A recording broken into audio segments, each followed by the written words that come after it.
This is all wrong. I shouldn't be up here. I should be back in school on the other side of the ocean. Yet you all come to us young people for hope. How dare you? You have stolen my dreams and my childhood with your empty words, and yet I'm one of the lucky ones. People are suffering. People are dying. Entire ecosystems are collapsing. We are in the beginning of a mass extinction, and all you can talk about is money and fairy tales of eternal economic growth. How dare you? For more than 30 years, the science has been crystal clear.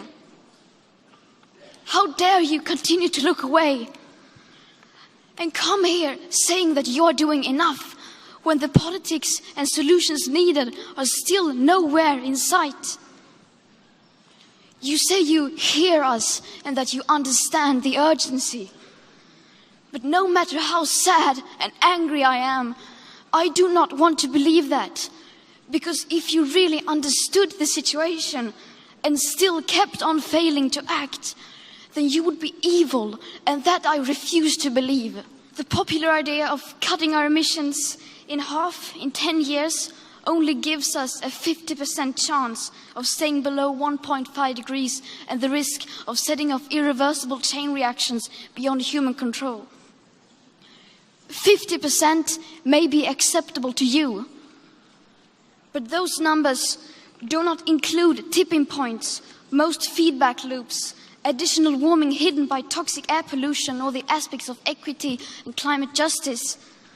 They also rely on my generation sucking hundreds of billions of tons of your CO2 out of the air with technologies that barely exist. So a 50% risk is simply not acceptable to us, we who have to live with the consequences. To have a 67% chance of staying below a 1.5 degrees of global temperature rise, the best odds given by the IPCC, the world had 420 gigatons of CO2 left to emit back on January 1st, 2018. Today, that figure is already down to less than 350 gigatons. How dare you pretend that this can be solved with just business as usual and some technical solutions? With today's emissions levels, that remaining CO2 budget will be entirely gone within less than 8.5 years. There will not be any solutions or plans presented in line with these figures here today, because these numbers are too uncomfortable and you are still not mature enough to tell it like it is. You are failing us, but the young people are starting to understand your betrayal. The eyes of all future generations are upon you.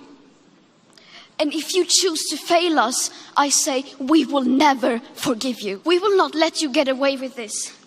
Right here, right now, is where we draw the line. The world is waking up, and change is coming whether you like it or not.